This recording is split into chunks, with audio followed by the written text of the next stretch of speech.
Hello everyone, मैं अमन के शर्वानी एक बार फिर से आप सबका स्वागत करता हूं अपने यूट्यूब चैनल सैपियन ट्यूटोरियल्स में।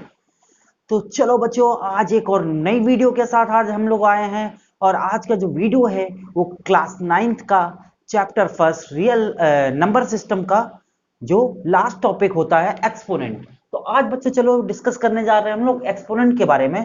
तो एक्सपोनेंट हम डिस्कस कर रहे हैं कि एक्सपोनेंट होता क्या है और इस तरह के क्वेश्चंस को हम किस तरीके से सॉल्व करेंगे। अगर एक्सपोनेंट के क्वेश्चंस होंगे तो मैं उनको किस तरह से सॉल्व कर दूंगा। उससे पहले वीडियो स्टार्ट करने से पहले मैं आप सबको बता देना चाहता हूं कि जिन बच्चों ने मुझे फॉलो किया उन सबको बहुत बहुत थैंक यू। जिन बच्चों ने मुझे सब्सक्राइब किया है उनके सबके लिए बहुत आपका सबका प्यार मिला मुझे, तो उसके लिए थैंक यू।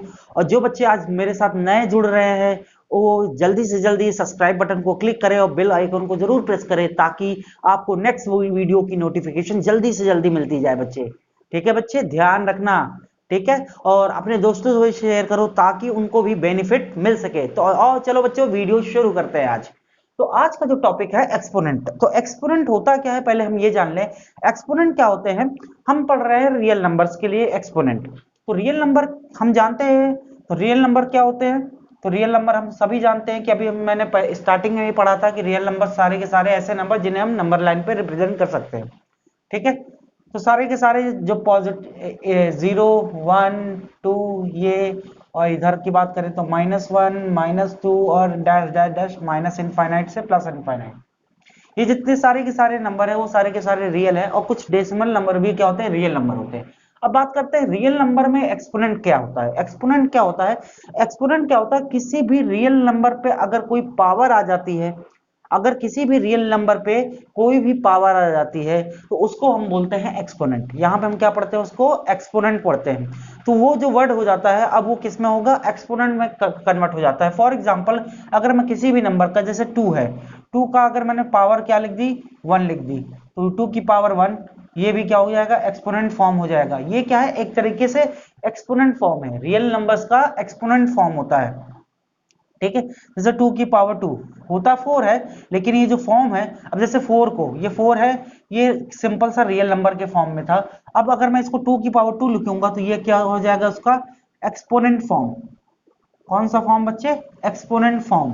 तो अगर मैं किसी भी नंबर को पावर के फॉर्म में लिखता हूं तो वो सारे के सारे क्या होते हैं, उसके एक्सपोनेंट फॉर्म। तो इन्हीं को हम क्या बोलते हैं, एक्सपोनेंट्स बोलते हैं। ये सारे के सारे जो इस तरह के नंबर रिप्रेजेंट किए जाते हैं उनको हम क्या बोलते हैं बच्चे, एक्सपोनेंट बोलते हैं। तो अब बात आते हैं कि एक्सपोनेंट के क्वेश्चन में होता क्या है। तो कुछ सिंपल से क्वेश्चन होते हैं, प्लस माइनस इंटू डिवाइड करना होता है बेसिकली उन्हीं नंबर्स को।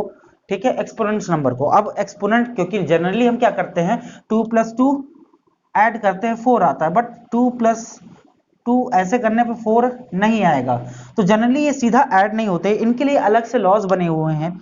इनके लिए अलग से लॉज बने हुए हैं, उन लॉज को हम बोलते हैं लॉज ऑफ एक्सपोनेंट। क्या बोलते हैं बच्चे, लॉज ऑफ एक्सपोनेंट। तो लॉज ऑफ एक्सपोनेंट, तो आज हमें पढ़ना है लॉज ऑफ एक्सपोनेंट्स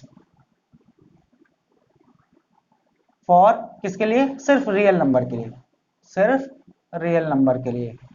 वैसे रियल नंबर में तो सारे आ जाएंगे यहाँ पे, सिर्फ इरेशनल नंबर को छोड़ के। सॉरी, इरेशनल नंबर भी रियल नंबर ही भी होता है। अब बात करते हैं कि laws of exponent for real numbers. Laws क्या क्या है, तो कुछ रूल बताता हूं मैं, उन्हें समझते चलना। मैं एग्जांपल भी कराता जाऊंगा, फिर हम आएंगे अपने एनसीईआरटी की बुक्स के क्वेश्चंस पे। तो पहला जो लॉ लॉ है मेरे से ये कहता है कि किसी भी नंबर ए, कोई भी नंबर ए रियल नंबर है कोई भी, अगर इसकी पावर 0 हो गई, किसी भी नंबर की पावर अगर 0 हो गई तो उसका आंसर क्या होता है, हमेशा 1 होता है। तो एग्जांपल समझो बच्चों, एग्जांपल देखते हैं। जैसे 2 की पावर 0 तो इसका आंसर 1, 3 की पावर 0 इसका आंसर 1, 123 की पावर 0 तो इसके आंसर 1। ठीक है, 1143 की पावर 0 तो इसका आंसर सॉरी 1 1 1 1 होगा बच्चे। तो किसी भी नंबर की पावर अगर 0 करते हैं, -1 की पावर 0 करते हैं, तब भी आंसर क्या होगा, 1। तो किसी भी नंबर की पावर अगर 0 होगी तो उसका आंसर हमेशा क्या हो जाता है बच्चे, 1 हो जाता है। क्या हो जाता है बच्चे, 1।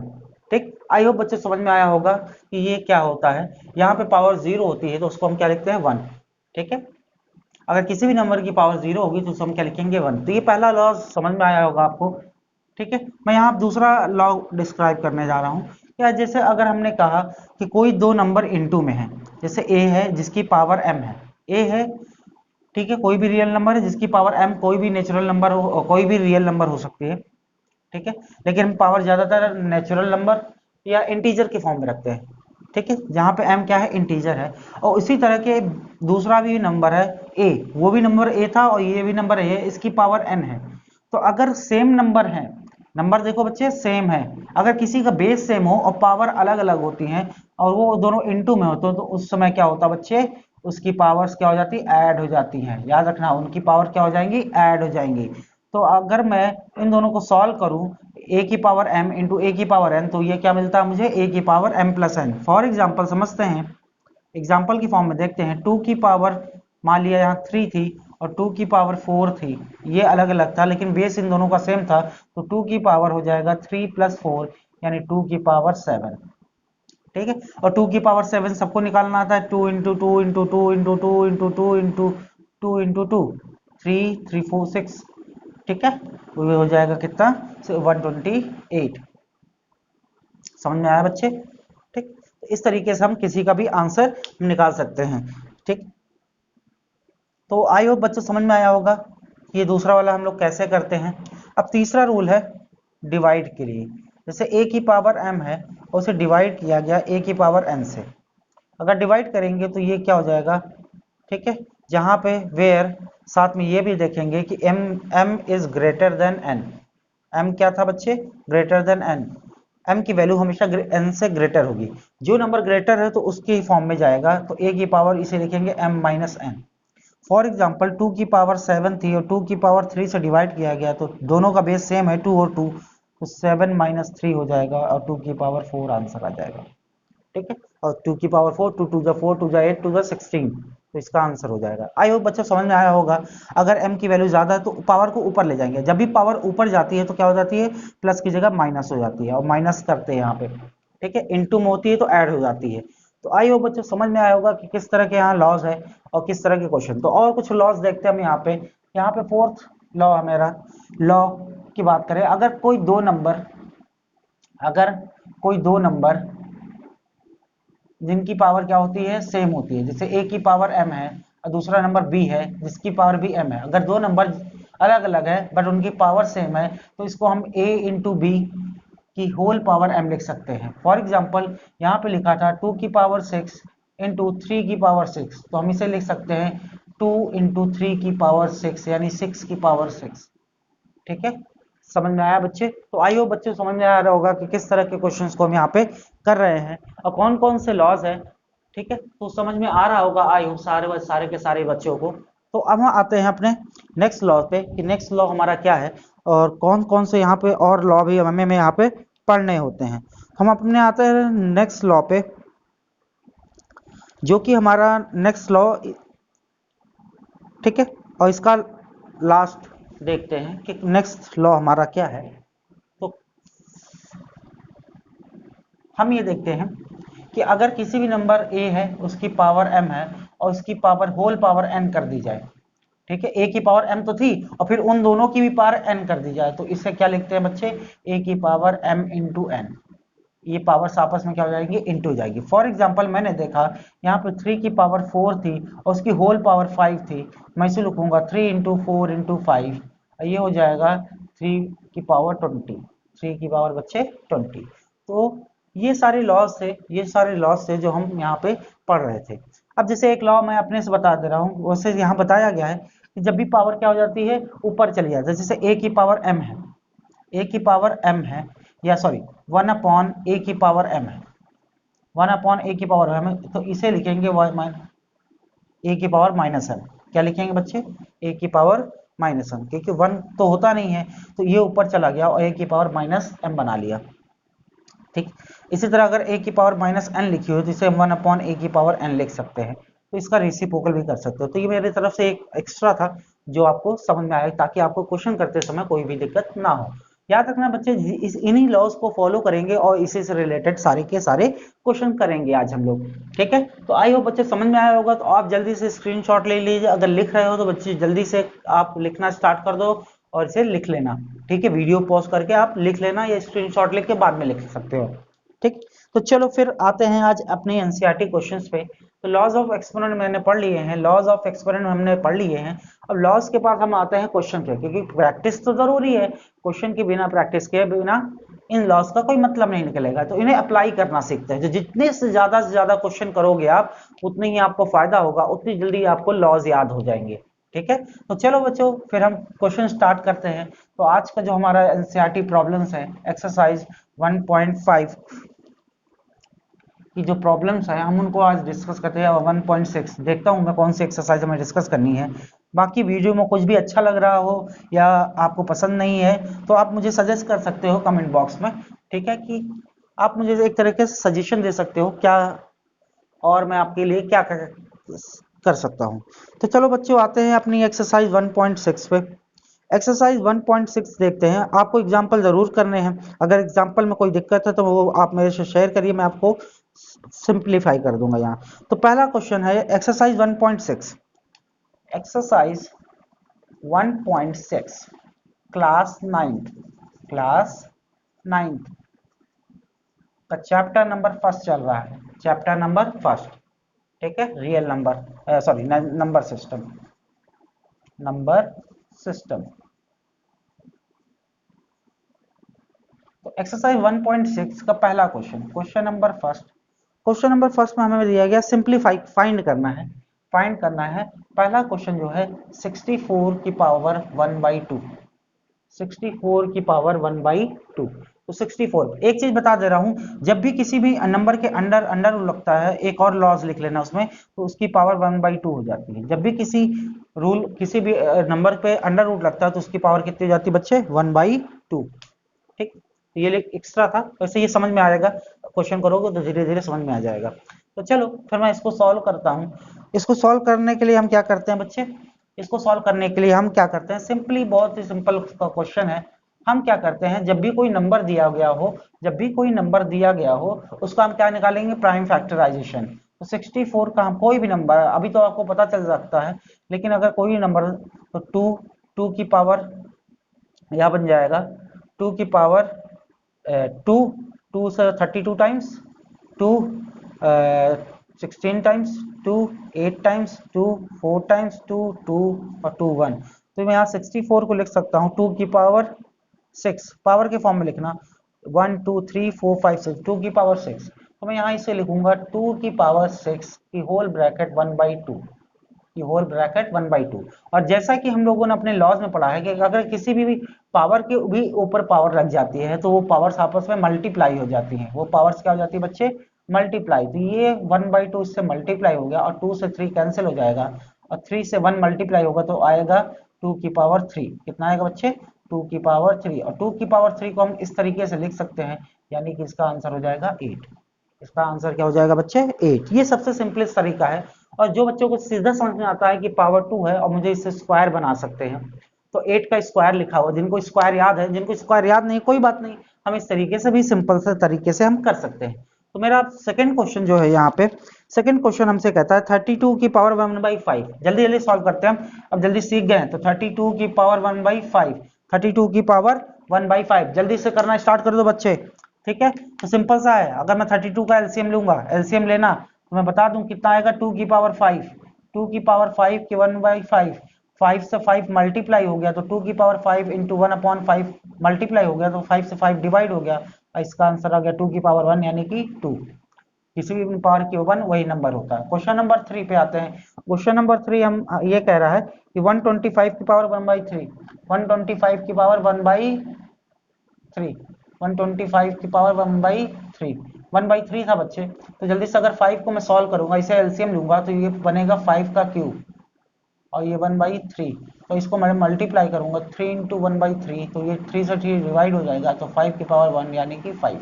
ठीक, तो आई होप बच्चे समझ में आया होगा किस तरह के हम लोग क्वेश्चंस कर रहे हैं। बहुत सिंपल से क्वेश्चंस है। हमें क्या करना है, चुपचाप नंबर का एलसीएम लेना है, और क्या करना है, पावर्स जो भी आ रही है उनको मल्टीप्लाई कर देना है, पावर के ऊपर जो पावर आ रही है। तो चलो क्वेश्चन नंबर 2 में आते हैं, और जल्दी से इस टॉपिक को के सारे क्वेश्चन हम लोग यहाँ पे करते हैं। और आप प्रैक्टिस करते रहिए बच्चे, प्रैक्टिस ही सबसे इंपॉर्टेंट है मैथ्स में। जितना आप प्रैक्टिस करोगे उतनी जल्दी आपको आंसर्स मिलेंगे। तो क्वेश्चन नंबर 2 हम यहाँ डिस्कस करने जा रहे हैं। तो पहला क्वेश्चन जो है, 9 की पावर 3/2, 9 की पावर 3/2। सिंपली कुछ नहीं करना, 9 को क्या लिख सकते हैं, 3 का स्क्वायर। अगर एलसीएम लेंगे तो 3 का स्क्वायर और ये 3/2। अब मल्टीप्लाई कर दो तो 3 की 2 का 3/2 से मल्टीप्लाई, तो 2 से 2 तो हो गया कैंसिल, बच गया ऊपर 3 की पावर 3, 3 की पावर 3 यानी 27। तो सिंपली सा ये आंसर था।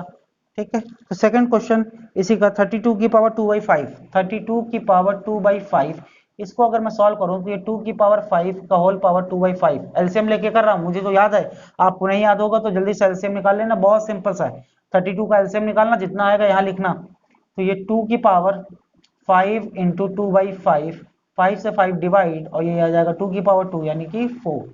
ठीक है, तो क्वेश्चन नंबर अपने 3 पे आते हैं।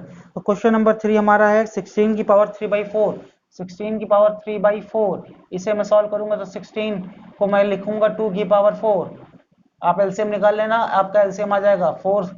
अब मैं, ठीक है, तो अब नेक्स्ट स्टेप में 2 की पावर 4 इंटू 3 की पावर 4, 4 से 4 डिवाइडेड, तो 2 की पावर 3, इसका आंसर हो जाएगा 8। ठीक है बच्चे, तो आई होप बच्चे समझ में आ रहा होगा कि किस तरह के क्वेश्चन कर रहे हो। तो क्वेश्चन नंबर 4, 125 की पावर -1/3, 125 की पावर माइनस का 1/3 सॉल्व किया तो इसे मैं 5 का क्यूब लिखूंगा इंटू -1/3। ठीक है, अब 5 का क्यूब मल्टीप्लाई हुआ -1/3 से, 3 से 3 कैंसिल हो गया, तो 5 की पावर -1। और मैंने बताया था जब भी किसी के ऊपर पावर -1 हो जाती है, किसी भी नंबर की पावर अगर माइनस में आ गई तो उसे रेसिप्रोकल फॉर्म में 1/5 की पावर 1 लिखते हैं, और 1/5 की पावर 1 को 5 ही आएगा। ठीक है, इसको उल्टा कर दो तुरंत, 1 माइनस का साइन लगे तुरंत उल्टा कर दिया करो। ठीक, तो आई होप बच्चों क्वेश्चन नंबर 2 आपको समझ में आया होगा। तो अब आते हैं अपने क्वेश्चन नंबर 3 पे। तो क्वेश्चन नंबर 3 हमसे जो कह रहा है वो सेम इसी तरह, कुछ नहीं, अप्लाई करना बच्चे, जितने जल्दी आप क्वेश्चन करते जाओगे, अप्लाई करते जाओगे, आंसर आते जाएंगे आपके। तो नेक्स्ट क्वेश्चन है, सिंप्लीफाई करना है मुझे। ठीक है, पहला क्वेश्चन, क्वेश्चन नंबर 3, एक्सरसाइज 1.6 का क्वेश्चन नंबर 3, 2 की पावर 2/3, 2 की पावर, एक सेकंड में बड़ा कर लेता हूँ, थोड़ा दिखाई नहीं दे रहा, 2 की पावर 2/3, ये डॉट का मतलब होता है इनटू, डॉट का मतलब इनटू होता है बच्चे, तो 2 की पावर 2/3 और इनटू करना। आप देखो दो नंबर है, डॉट का मतलब मैं बता दे रहा हूँ इनटू होता है, दो नंबर हैं और इनटू में दोनों का बेस क्या है, सेम, दोनों 2 की पावर है, तो जब इनटू में होता है तो पावर क्या हो जाती है बच्चे, ऐड हो जाती है। क्या हो जाती है बच्चे, तो 2/3 में 1/5 ऐड कर दो। ठीक है, ऊपर सॉल्व कर लेना, तो 3 और 5 का एलसीएम 15, 5 2 10 और 3, तो ये आ जाएगा 2 की होल पावर 13/15, तो 2 की पावर आ गया 13/15, ये इसका क्या हो जाएगा बच्चे, आंसर हो जाएगा। तो सेकंड नंबर क्वेश्चन में आते हैं। सेकंड क्वेश्चन हमसे कह रहा है 1/3 की पावर 3, 1, अब इसे सॉल्व नहीं कर सकते आप ना, क्योंकि ये सिंप्लीफाई नहीं होगा, अगर पावर होती तो मैं सॉल्व कर सकता था। अब इसे 7, क्या लिखा बच्चे, 7। तो जैसे मैंने बताया था कि कोई दो नंबर अगर मल्टीप्लाई में है, या फिर कोई भी दो नंबर a/b, और जैसे मैंने कहा कि a की पावर m और b की पावर m, तो इसे हम लिखते हैं a की whole power m plus, sorry, तो a इंटू बी की होल पावर m लिखते हैं। ठीक है, अगर बेस अलग अलग हो लेकिन पावर सेम हो तो पावर इकट्ठा लिख देंगे और दोनों को मल्टीप्लाई करें। उसी तरह डिवाइड में करते हैं बच्चे, a की पावर m b की पावर m, तो हम लिखेंगे a/b की होल पावर m। तो ठीक है बच्चे, तो उसी तरीके से यहाँ भी करते हैं। ठीक है, तो हम यहाँ पे क्या करते हैं, या फिर इसी का उल्टा लिखिए, अगर a की कोई पावर लगी है b की कोई पावर लगी है, b की पावर n है, b की पावर क्या है, n है, तो इस तरह के क्वेश्चन को कैसे सॉल्व करेंगे, मैं इसको अलग अलग क्या करेंगे, इसकी होल पावर m n है, तो a की पावर mn हो जाएगा और b की पावर भी n स्क्वायर हो जाएगा। ठीक है, तो b की पावर भी क्या हो जाएगा, यानी कि ये मतलब समझना बच्चे कि हर नंबर की अगर होल पावर कुछ लगी है तो उसके अंदर जितने भी नंबर है सबकी वो पावर, सबके अंदर वो पावर आ जाएगी, सबके अंदर वो पावर आ जाएगी। ठीक है, तो हम